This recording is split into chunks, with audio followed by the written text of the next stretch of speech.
l'intention de la presse, on a voulu jëlee nuyu di teg ko ci sëñ Babacar Ndaw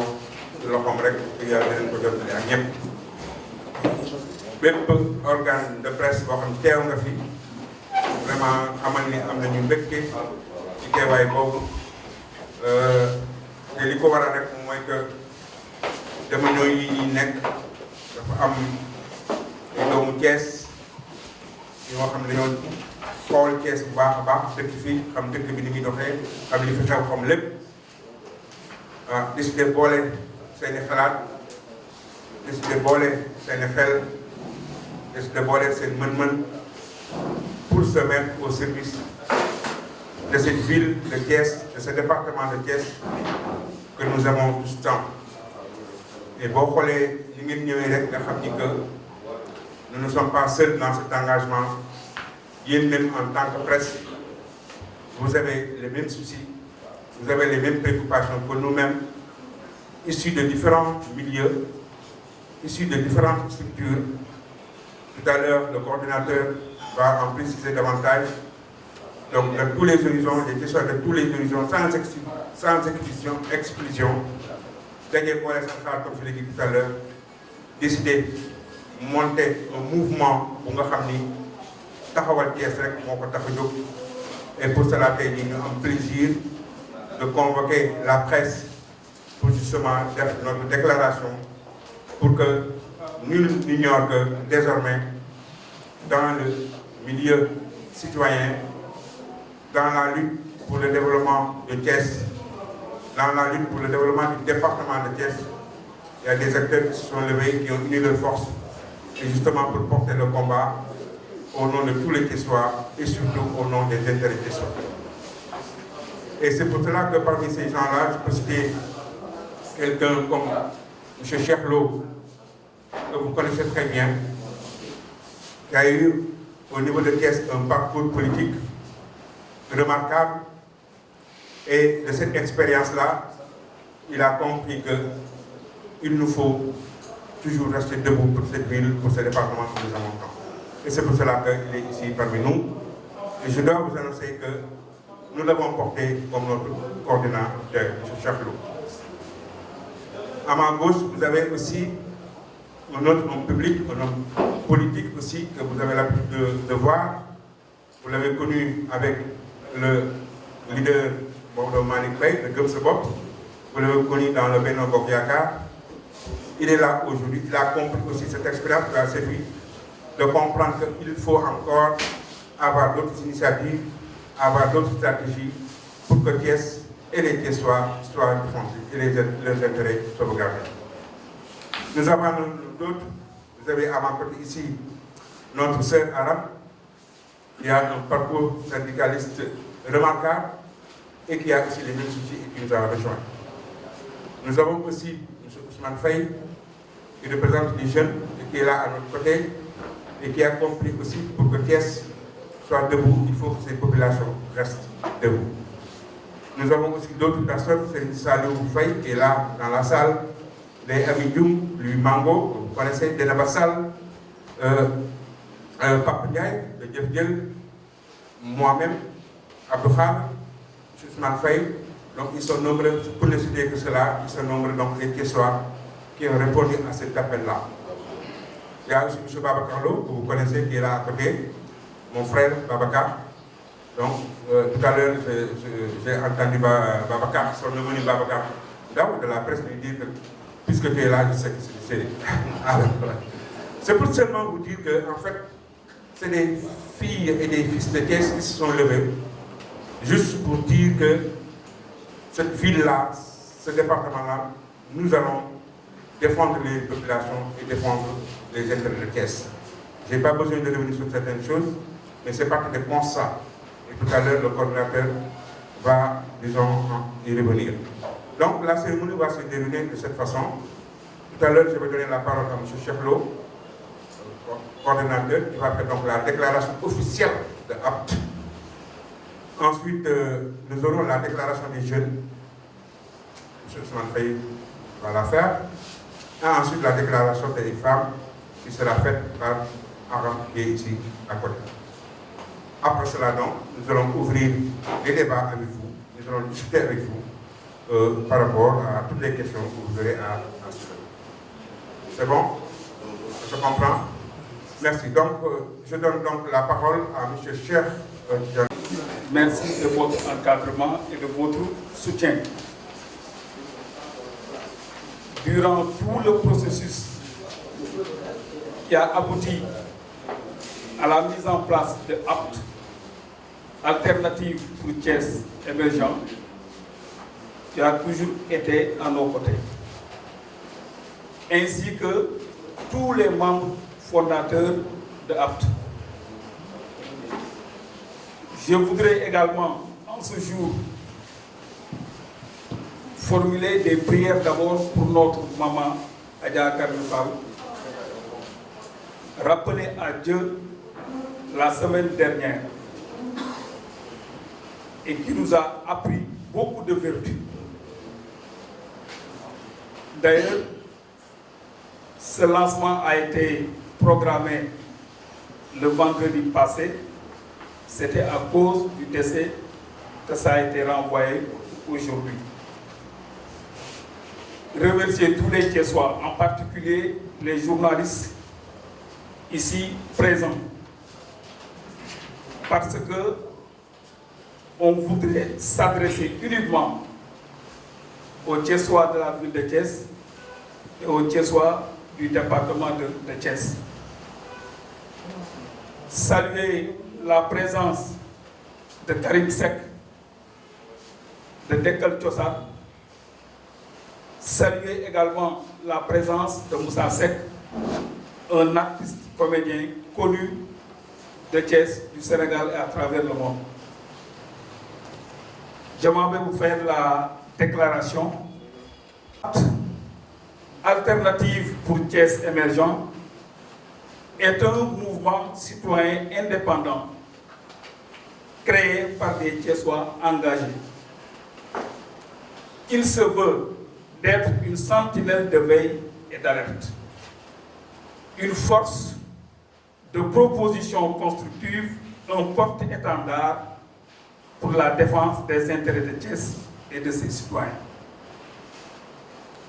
Le mouvement est ouvert à tous les citoyens et citoyennes de Thiès qui partagent nos valeurs de responsabilité, de transparence et d'initiative. APT est né à la suite de constats suivants. 1. Beaucoup de dysfonctionnements et de manquements dans l'exécution des politiques publiques locales. La rétrogression de la ville en termes de voirie et d'infrastructures. Thiès peut et doit être un poumon, un levier, un pôle, une ville à la fois industrielle, universitaire et culturelle, une capitale économique. Elle réunit et renferme toutes les potentialités. APT a pour objectif de veiller sur les intérêts de Thiès et des Thiessois, d'alerter sur toute orientation et ou fait à l'encontre des intérêts de Thiès et des Thiessois,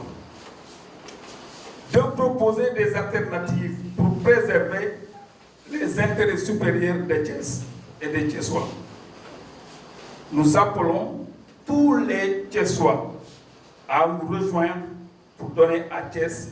et aux Thiessois la place méritée. Voilà la déclaration préliminaire.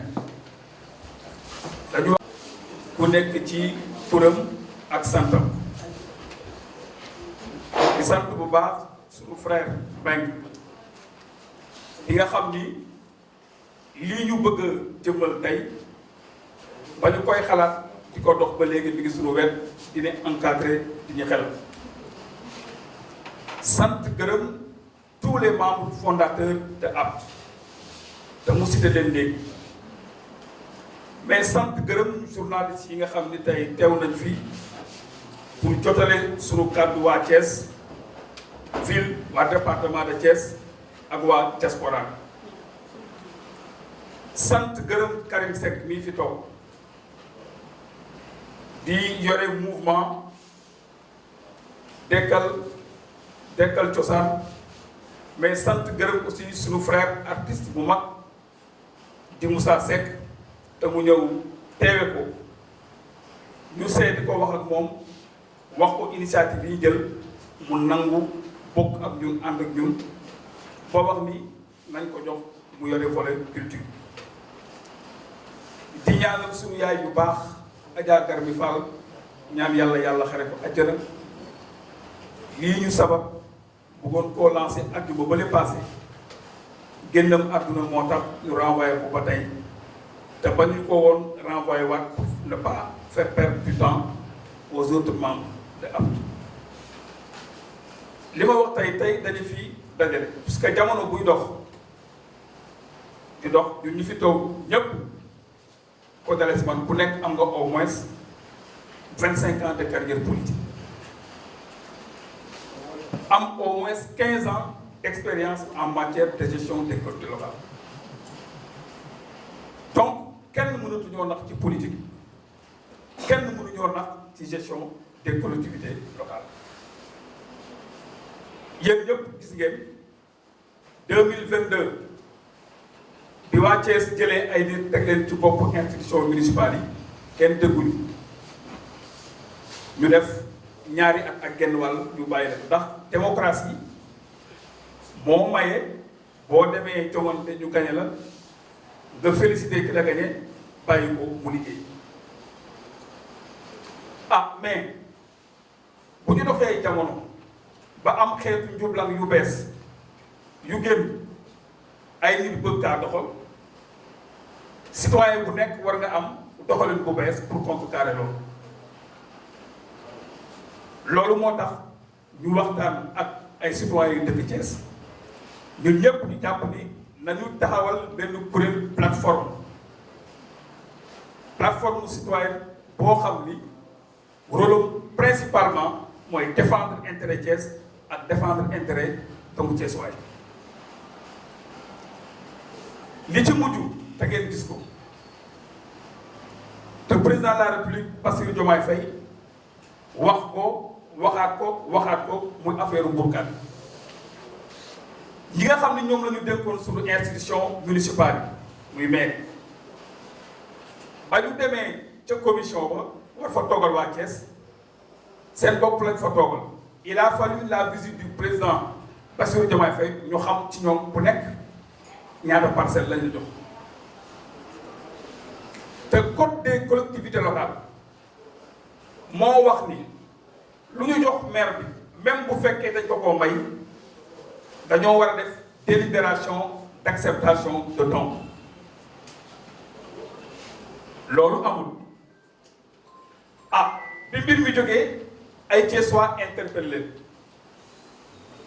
en particulier le maire de la ville de Thiès mu génn wax ni moom mënul def bilan ci parcelle yu ñu ko jox ci contexte boobu bi mu paree dafa am benn kilifa bu ma woo ne ma moom dafa jàppoon ni Babacar Diop gelawaar la mais bés ni ngi tey gëm na ni Babacar Diop du gelawaar ci sujet boobu ma bëgg koo poser ñetti question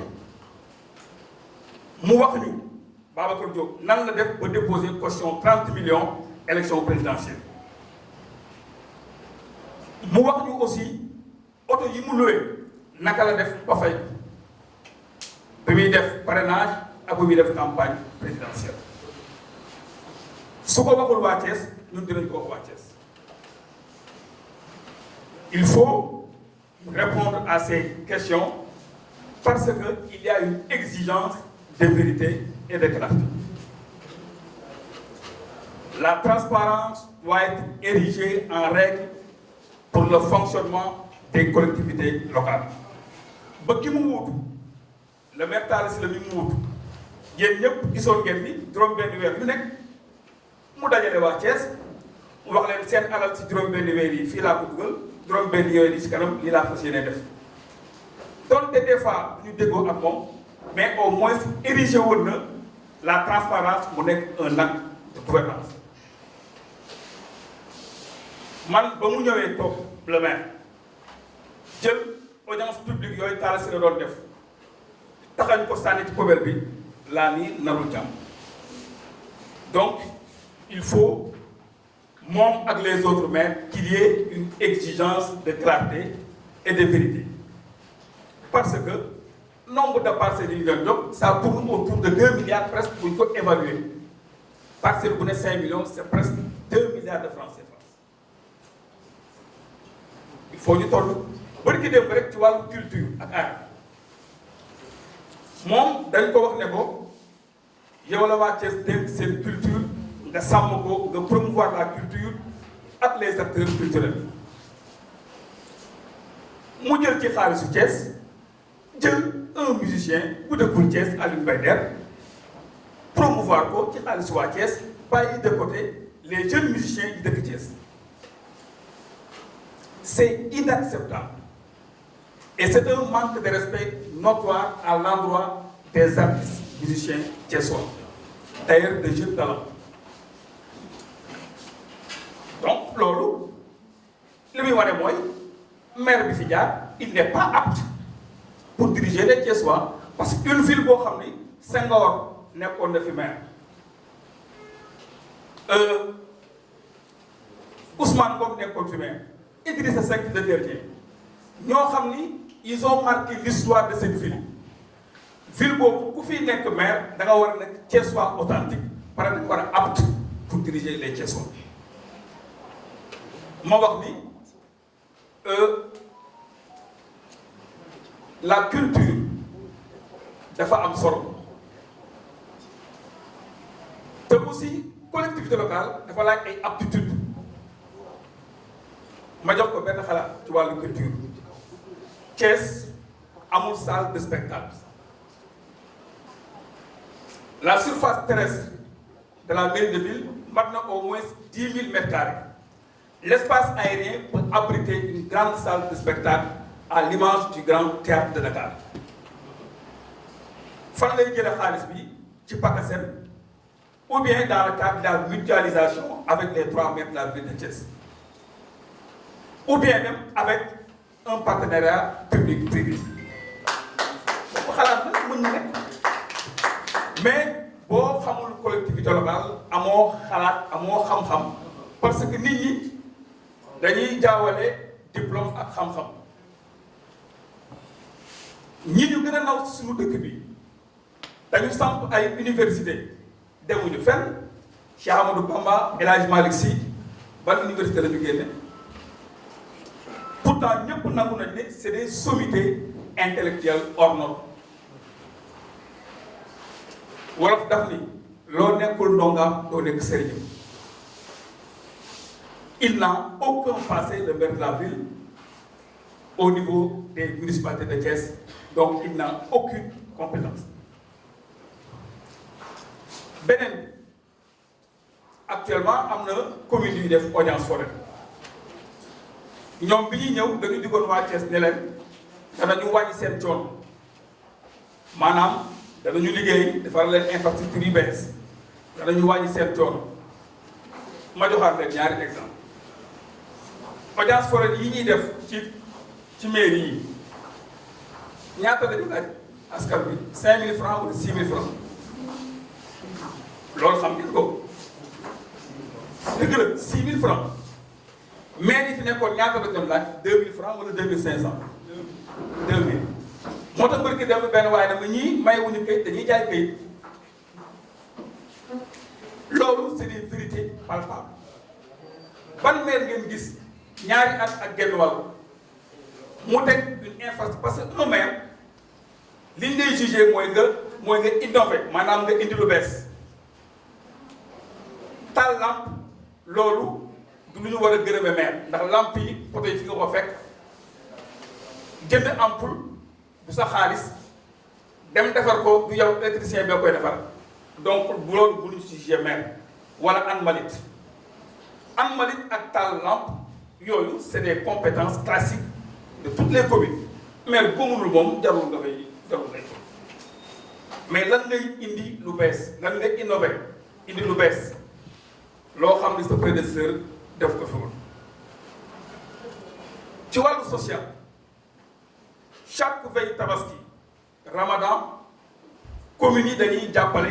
ci askan bi nga xam ni seen loxo jotul seen gannaaw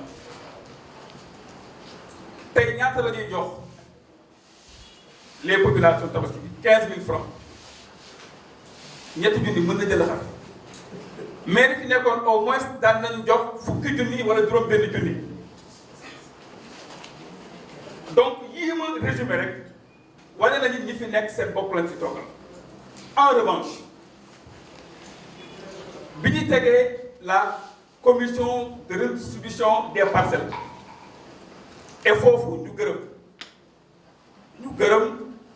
le receveur des domaines Alain Paul Sène puisque taxawaay bi maire yi waroon am ci commission bi taxawal fa waa Thiès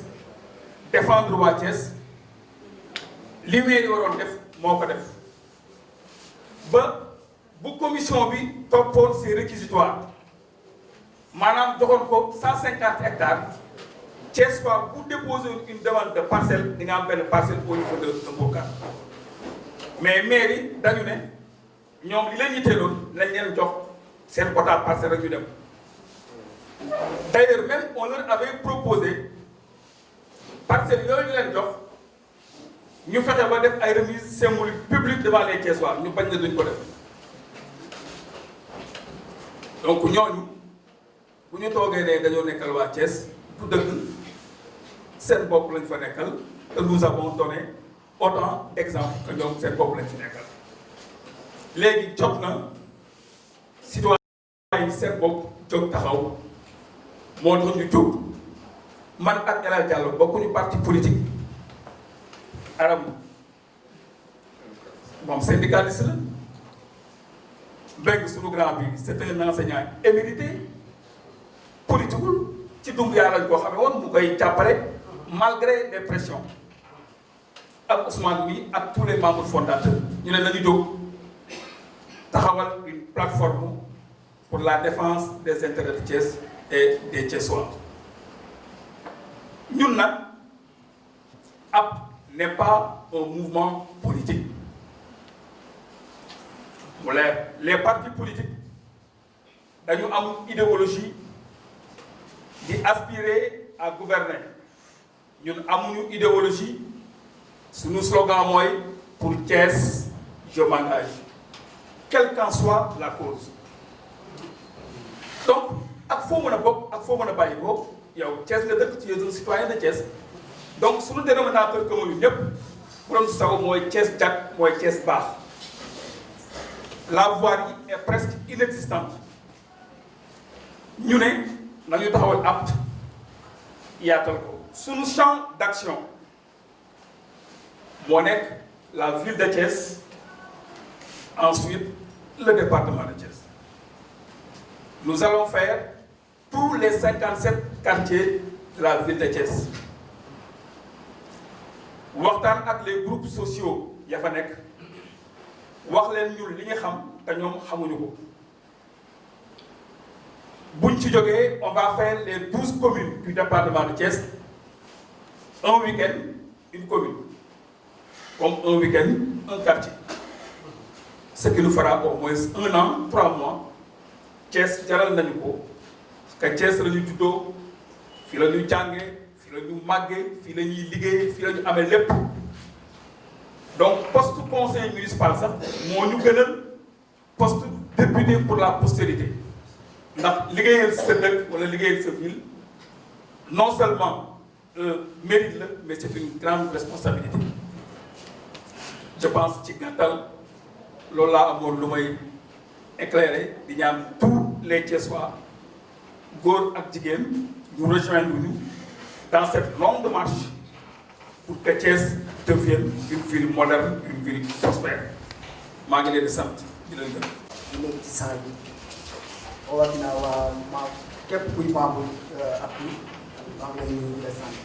di sant presse bi ñun nag suñu code bi ci bëri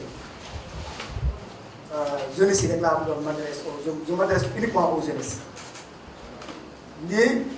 defe naa ne ñun ñoo ko waroon sax yëkkati ndax bu ñuy wax Thiès jeunes yi tax ñuy wax Thiès Thiès bu baaxee ñun jeunes yi ñoo ko war a baaxal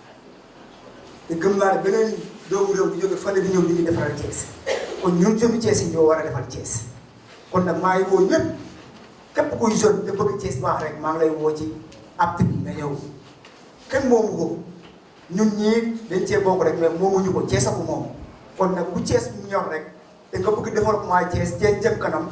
ñu ngi lay woo ku fekkee ne rek képp ku fi nekkee rek gis li fiy dox te bëgg nga mu deñ ñu jaaral ko ci yoon rek ñu ngi lay woo ci mouvement bi bari na trop lu fi gëj te ñun jeunes yi ñoo ko war a di jëndi fu jeune nekk fi Thiès rek am na lu la metti pourquoi pas ñun jeunes Thiès yi fii ku nelawul ba yendoo kër moo la ko xañ ñun ñëpp dañoo war a am kër ñun ñëpp dañoo war a dem liggéey teere yi ñuy jël di ko séddale ñeneen ñoo xam ne ay dëkku réew yeneen dëkku jàmbur lañ bàyyi suñu Thiès yi pourquoi pas ñun waa Thiès ñu moom ko ñun Thiès lañ dëgg Thiès lañ juddoo Thiès lañ yaroo Thiès lañ màggee kon nag bu ñu amee lu mel nii opportunité la pour ñun jeunes yi ñëpp ñu ñëw jàpp ci maa ngi woo jeune Thiès yëpp fu jeune mën a nekk ak foo mën a bokk maa ngi lay woo nga ñëw jàpp ci affaire yi waaw wasalaam. di nuyu sama waa panel moom di ma bokkal di nuyu waa APT di nuyu suñu mbokku journaliste yi di nuyu suñu invité yëpp di leen dalal jàmm man nag je parle au nom des femmes ndax damay jigéen dëkk Thiès juddoo fi màggee fi di liggéey bokk ci benn syndicat bu ñu woowee SADEF représentante fi sama coordinatrice dama bokk APT nag en tant que femme en tant que Thiessoise parce que li ñu fi war a lijjanti ak li ñu fi war a wax bëri na te dañ ne fu góor nekk ne jigéen war naa nekk wetam jàppale ko te Thiès du góor ñi rek fi nekk ñun jigéen ñi am nañ fi wàll li ci war a lijjanti bëri na ndax jigéen lu mu bokk rek defe naa du safee du neex moo tax man en tant que femme ma ñëw dugg ci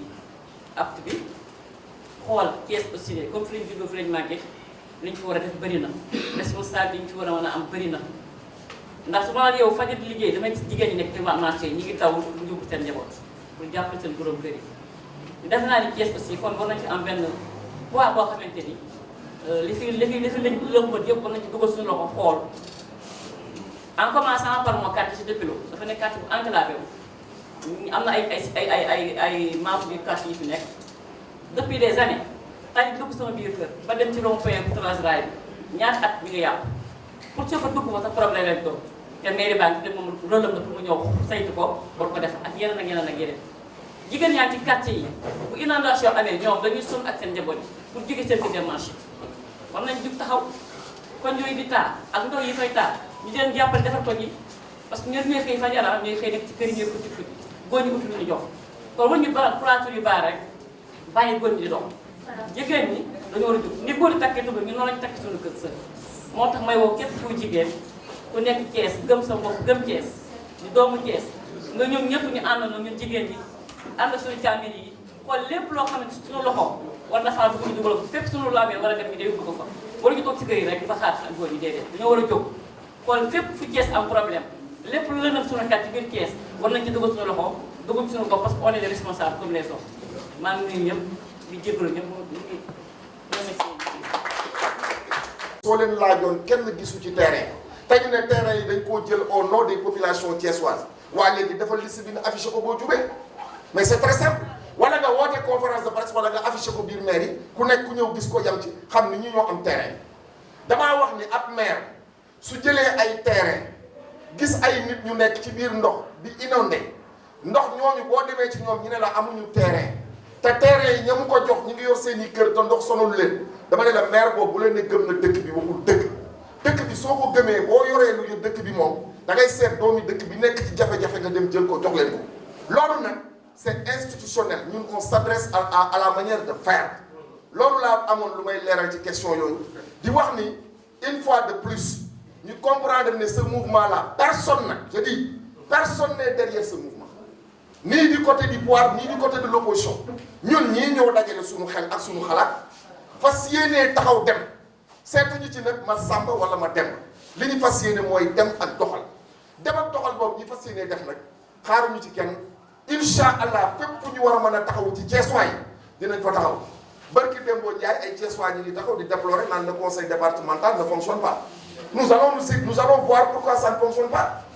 amul ñi fii la Samba nekk amul fii la Mademba nekk lu ñu war a taxawee dinañ ko taxawee ba mat sëkk looloo tax may lancer un appel aux Thiessois di leen wax ni lii ñu créé soo déggee ñu ne ku fu waay mais ku bokk ci pouvoir bi sax bu la neexee ñëwal parce que li ñu fi wax dëgg la te amul parparloo kon li ñu bëgg mooy suñu gisee lu baax mu nekk du côté de l' état central ou bien du côté de l' état local maanaam ci collectivité locale yi danañ ko applaudir dinañ ci ànd dinañ leen ci jàppale mu dox mais suñu gisee loo xamante ni day nasaxal l' intérêt des Thiessois dinañ ci yóbbu mais comment un maire peut-il se permettre nga déplacé wu mu taw ba fees nga dugg ci benn kër mu inondé ba fees dell ñu génne seen i bagages yanu ko yow ñooñu bu fekkente ni jox nañ la ay terrain te amuñu ci boo fa duggee laa war a génne est-ce que ñi ñu jox terrain yi ñoom ñoo ko yeewoo et on pousse encore plus loin dañuy demander au président Bassirou Diomaye Faye nee na day xam wax nañ fi ne 34 personnes jël 16 000 mètres carrés nouvelle ville de Thiès c'est que loolu jàmm est-ce que ay quelques nit war nañoo jël ay centaines de hectares tëdd ci looloo tax ñu rafetlu démarche bi président Bassirou Diomaye Faye def Thiès mais dañ ne ko yamul foofu terrain yi suñu ko jëlee nañ ko jox Thiès waaye ko soxla nañu ko teg nañu tëral commission bi ñuy tëral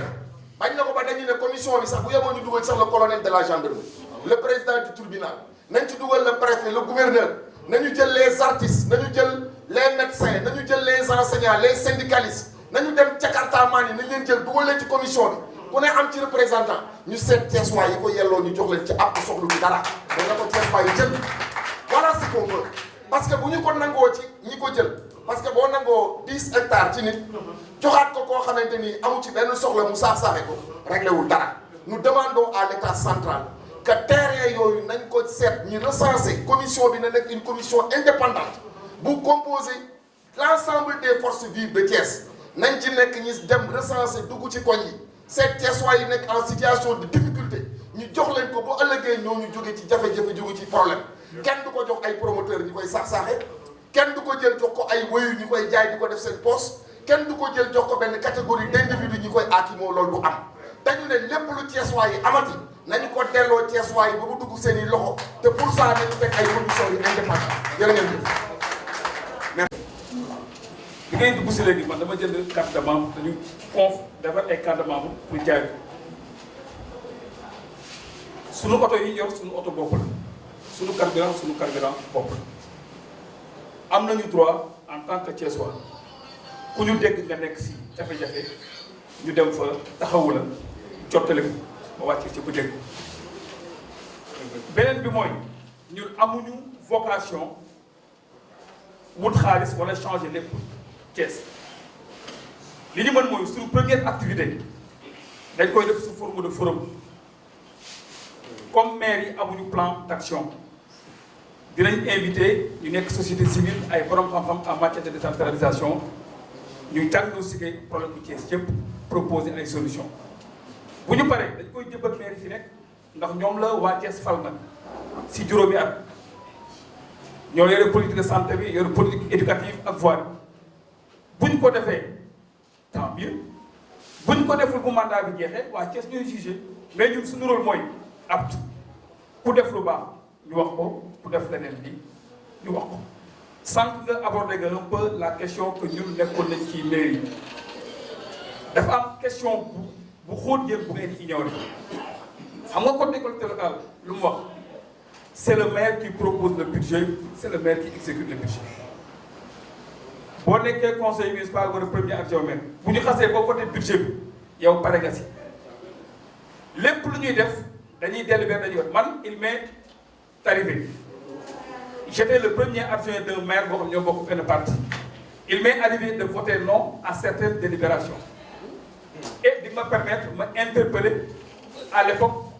man ak le maire actuel maire Ousmane Diagne man ak moom rek ñoo voté woon non c'était sur quelle question dañu ne woon dañuy jël espace contigu ex garage municipal bi taxaloo ak poste de santé bu Sampaate ne dañ koy jox benn promoteur bu def ko magasin ma ni man ànduma ci nañ ko ériger en centre de santé ndax Thiès est en retard de 3 centres de santé ba ñuy voté man damaa voté non ànduma si maître Ousmane Diagne def voté non te yàlla dogal na mooy maire je pense que te ba mu nekkee maire ba léegi mbir maa nga fa lu tax mu war a am ñaari position sur la même question démb nga voté woon non parce que nekkoo woon maire tey tu es maire nga bàyyi bu jàll c'est une question donc boo nekkee conseiller wala adjoint au maire yow rek mënoo ci dara code bi daf ni c'est le maire qui propose le budget c'est le maire qui exécute le budget li nga mën mooy nekk en position de conseil beneen bi Isidore wax la deuxième la transparence sur. non mu ngi leen contraire ñun ay citoyens li ñu mën mooy am xalaat wax ko déggoo man la ñoom la Thiès waaye fan léegi nag bu mandat bi jeexee Thiès waaye ñooy jugé est-ce que maire yi lañ ñu waxoon def nañ ko wala defuñu ko yow sa aqulaay taala yaa ngi Thiès bi maire yi di campagne Yewwi yaa ngi fóot est-ce que la ñu waxoon def nañ ko wala defuñu ko est-ce que am na loo ci gis voilà. donc première question bi tontu su ma reformé ko c'est une question boo xam ne dama ne ci wàllu financement ndax am dana nangu xaalis bi jógee ci way politique wala parti politique. non loolu c'est clair. c'est clair dañuy jaay ay carte de membre moom la lu ñu moo tax ma ne la sunu champ d'action du wër Sénégal c'est la